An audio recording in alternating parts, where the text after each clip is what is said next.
വണ്ടി പോവാ, അമ്പലത്തിന്റെ വഴി പോലെ പോയാ വണ്ടി പോവാ. ചോദിച്ചിട്ട് പോയാൽ മതിയോ?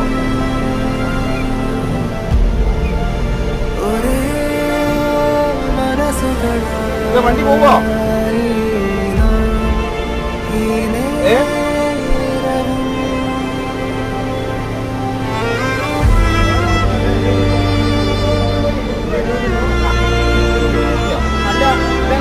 പോയി ചോദിച്ചിട്ട് പോയാൽ മതി. ഇതിന്റെ 3-5 റോഡൊക്കെ ഉണ്ട്.